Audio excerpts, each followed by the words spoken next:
Mark and Karen Dalton looked like the kind of parents everyone trusted, beloved teachers, friendly neighbors, and the last people anyone would suspect of murder. But when their teenage son turned up dead, their calm, tearful statements made national headlines for all the wrong reasons. Because what the Daltons didn't know was that their own home was recording every move, and they had just confessed to killing their son on camera. Mark and Karen Dalton looked like the kind of parents everyone trusted. They lived on the edge of Ridgewood, in a quiet cul-de-sac, surrounded by maple trees and neat lawns. Mark taught history at the local high school, and Karen worked at an elementary school nearby. People described them as the perfect couple kind, polite, the kind who always volunteered for bake sales or showed up to every school event with a smile. Their son Tyler was 16 and quiet, the kind of kid who preferred video games and sketching to football or parties. Together they looked like a small-town dream. Behind that image, though things were unraveling, the Daltons were drowning in debt. Their mortgage payments had been late for months, and Mark's gambling addiction had eaten away at what little savings they had left. Karen had tried to hide her worry, even from friends, but there were cracks in her voice when she spoke about the future. She'd recently lost her job when her teaching contract wasn't renewed, something she told neighbors was temporary, but it wasn't temporary. It was devastating.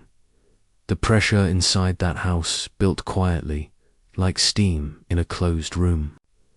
Tyler felt it too.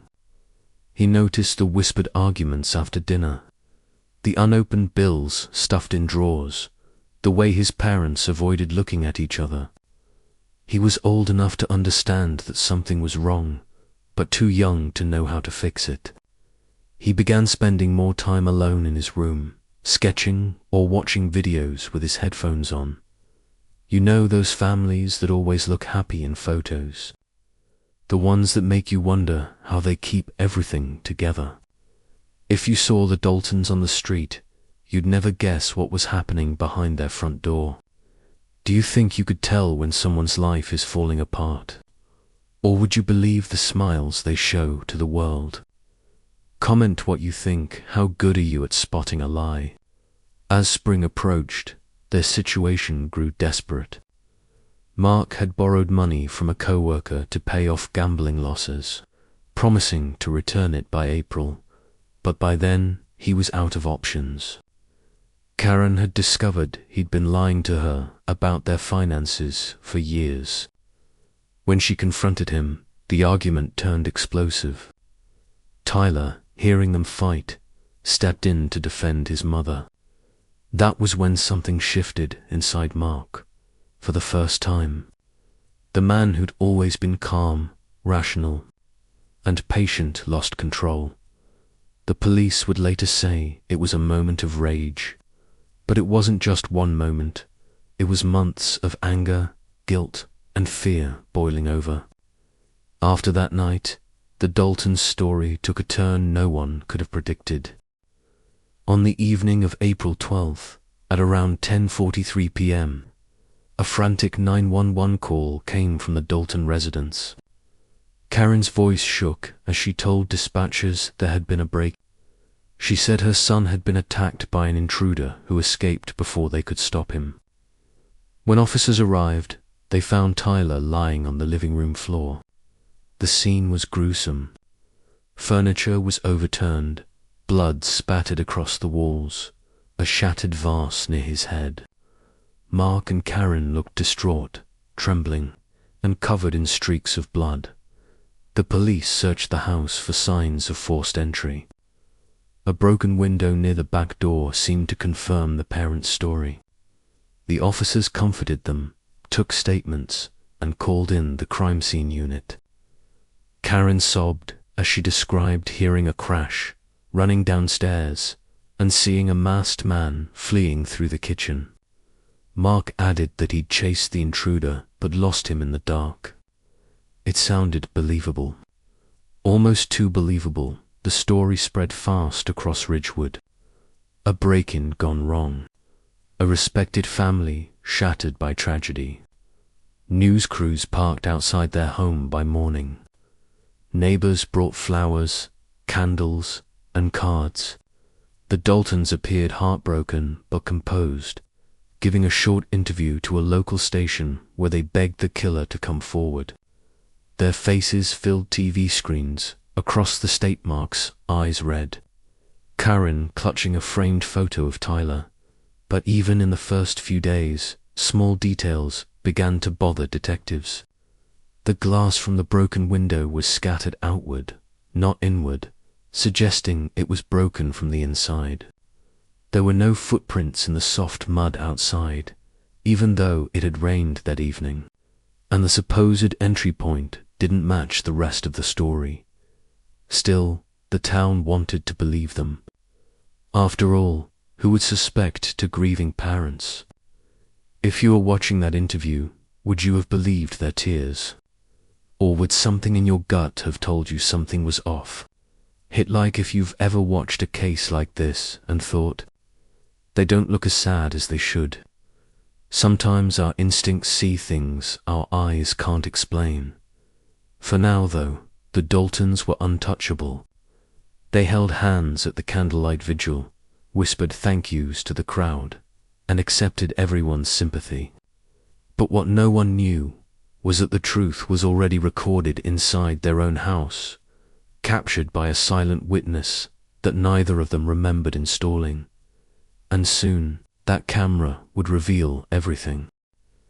In the days after Tyler Dalton's death, the town of Ridgewood treated Mark and Karen like victims of a cruel twist of fate. Donations poured in, flowers covered their front lawn, and neighbors dropped off casseroles and cards. Local news stations called it a tragic home invasion. Reporters spoke gently, using words like devastating and heartbreaking. The couple appeared on camera more than once, voices trembling as they described their son's final moments. Their story was solid, their emotion convincing, their image unshaken. But behind the scenes, detectives weren't satisfied. Something didn't sit right. When investigators reviewed the initial evidence, small inconsistencies began to surface. The broken window had been shattered from the inside. No tool marks, no dirt from outside, no sign of forced entry. The house's back door was locked from within, and the alarm system hadn't been triggered. There were no footprints, no glove marks, no foreign DNA. Everything about the scene looked staged too neat for a chaotic break-in. Still, detectives needed proof. They combed through every room, hoping to find anything, that could explain what really happened. That's when they discovered the first clue. On the living room shelf sat a small router connected to two unfamiliar wires. When a technician checked it, he realized it was part of a newer home security system, a model that automatically uploaded footage to the cloud. Karen had told police they'd installed cameras a few weeks earlier after hearing about neighborhood burglaries. Investigators thought it was worth checking. Maybe the system had caught the intruder's face. They obtained a warrant and requested the footage. The files took hours to download. When they finally loaded them onto a monitor, what they saw was nothing like they expected. The footage from that night began just after 10 p.m. The camera in the living room had a clear view of the hallway, the staircase, and part of the kitchen. The first few minutes showed the family moving around the house. Tyler walked through the frame once, wearing headphones and carrying a sketchbook. A few minutes later, Mark entered, pacing, his hands clenched. The argument started off-screen, but pieces of it carried through the microphone, shouting, raised voices, a crash. Then the image caught Mark's arms swinging forward. There was a struggle, muffled yelling, and finally, silence. When Karen appeared moments later, she was crying, shaking. She knelt beside Tyler's motionless body. The audio caught her voice saying, "We have to fix this." Mark said something quieter, harder to make out, before both of them disappeared from view. The next thing the camera saw was Mark returning with a hammer. He broke the back window from the inside, scattering the glass outward. Then they made the 911 call. Detectives watched in silence. The supposed home invasion was a lie, crafted within minutes. The evidence they needed was right there, recorded from their own home. But here's where things got strange.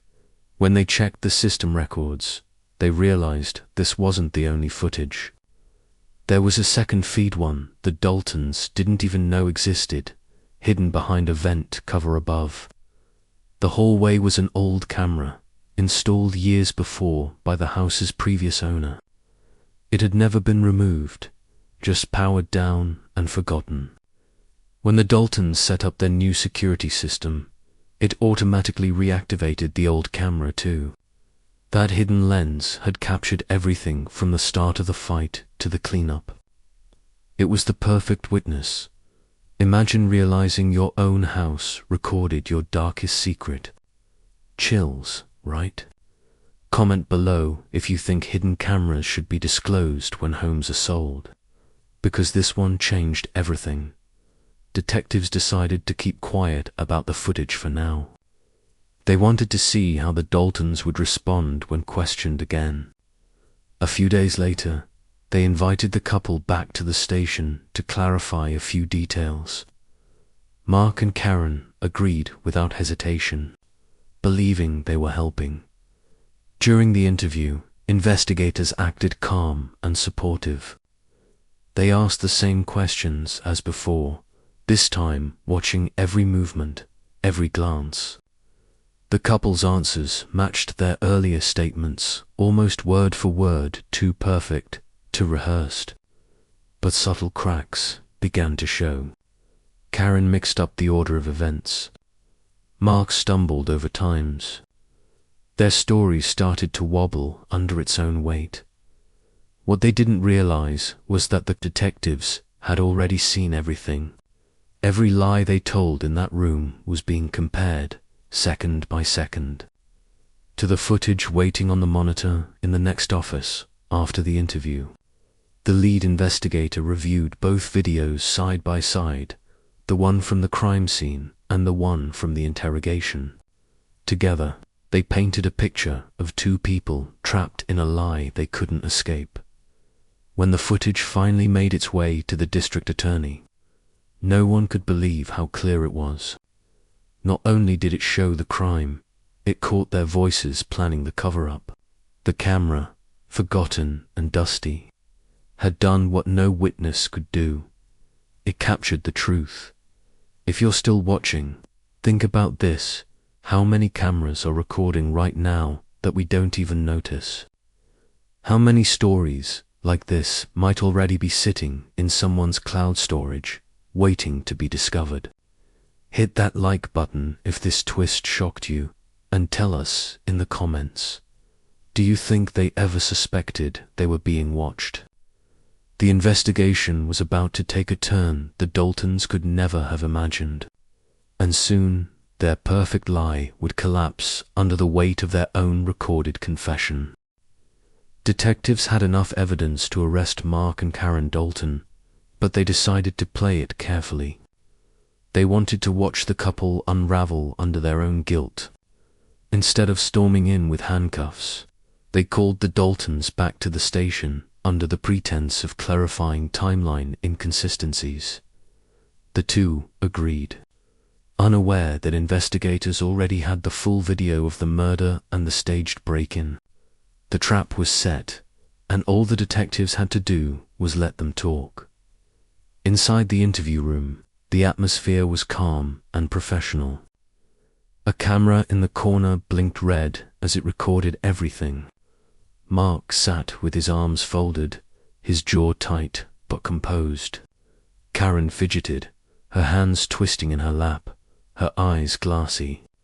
The lead detective smiled gently, acting sympathetic. He asked simple questions: what they were doing before the attack, who called 911 when they first noticed the window was broken. The same questions as before, but this time, every answer was being measured against the hidden footage. At first, their story matched perfectly. They had practiced it, memorized every detail. But as the minutes passed, small cracks began to show. Karen mentioned she was in the kitchen when she heard the first noise. Mark had previously said she was upstairs. Then she corrected herself. He cut in to clarify. The tension between them was thick enough to feel. The detective leaned forward, voice soft. He asked if they'd been under stress lately, financially, emotionally, anything that might have affected their memory. Karen's face went pale. Mark snapped, "We've already told you what happened." The detective nodded, pretending to be understanding, and then asked a question that shifted everything. "You said you had cameras installed, right? Did they catch anything?" Mark hesitated. "No," he said. "We checked. The system wasn't recording that night. It was a lie, and the detective knew it." He let the silence hang in the room just long enough for the weight of it to settle. Karen's breathing quickened. Mark looked down at his hands. Then the detective stood up and walked to the door. He told them he'd be right back, leaving the couple alone for the next 8 minutes. The recording captured something that would later become evidence in court. The Daltons whispered to each other, thinking no one could hear. Karen asked if he'd deleted everything. Mark said he had. She asked again, voice shaking, if there was any chance the camera saw. He said no, that it's done. But it wasn't done.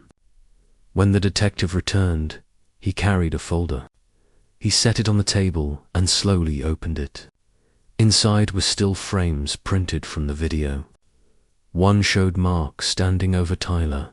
Another showed the broken window with glass scattered outward. The third captured Karen beside her son's body. The detective said nothing for a long moment. He just watched their faces. Mark's expression froze. Karen's hand went to her mouth. The detective finally spoke, his voice even. "We found the footage." That was when the room changed.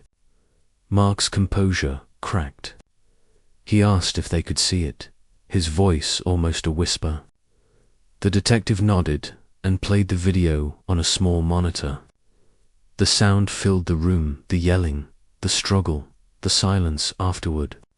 When it ended, neither of them spoke. Karen began to cry. Mark sat still, staring at the floor, realizing that every word they'd said, every false tear, every careful story was now worthless. The truth was on camera, undeniable and permanent. It wasn't just that they'd been caught lying, it was that they'd confessed without realizing it. Every time they spoke to the police, every TV interview, every plea for justice, they were building a case against themselves. After several minutes, Mark tried to explain. He said it was an accident, that he'd lost control. Karen echoed him, saying they panicked and didn't know what to do. But by then, it didn't matter. Their earlier interviews, their staged scene, the hidden footage, it all told the real story. The detectives left the room and let them sit alone again, recording every word. They argued quietly. Karen said they should tell the truth. Mark told her to stay quiet, that it would make it worse. He blamed her for calling 911 too soon. She blamed him for hitting Tyler. The camera caught it all by morning. The Daltons were formally charged with second-degree murder, obstruction of justice, and filing a false police report. The story that once painted them as victims now exposed them as killers. The same media that had mourned with them turned on them overnight. Their photos, once sympathetic, now appeared under bold headlines, calling them the confession couple. Imagine thinking you'd fooled everyone, only to learn your own house had betrayed you. It's chilling, isn't it? The Daltons didn't realize that the camera they ignored was recording their downfall from start to finish. It saw the truth when no one else could. If you're watching this, take a second to think about that. Technology doesn't forget. Lies fade, but recordings don't. Comment below, do you think justice always finds a way, or was this just luck? Either way, the Daltons were about to face a courtroom that would hear their confession louder than they ever intended to make it. The news of Mark and Karen Dalton's arrest hit Ridgewood like a lightning bolt. Just a week earlier, they had been the town's grieving parents, the victims of a senseless home invasion. Now, they were being led out of their house in handcuffs while reporters shouted questions and cameras flashed. Neighbors stood at their windows, stunned into silence. Some refused to believe it, insisting there had to be a mistake. Others admitted that, deep down, something about the story had always felt off. The footage from the hidden camera quickly became the centerpiece of the prosecution's case. It was more than just evidence, it was a full recording of their crime, a confession without words. Detectives didn't have to rely on theories or conflicting witness statements. The video spoke for itself.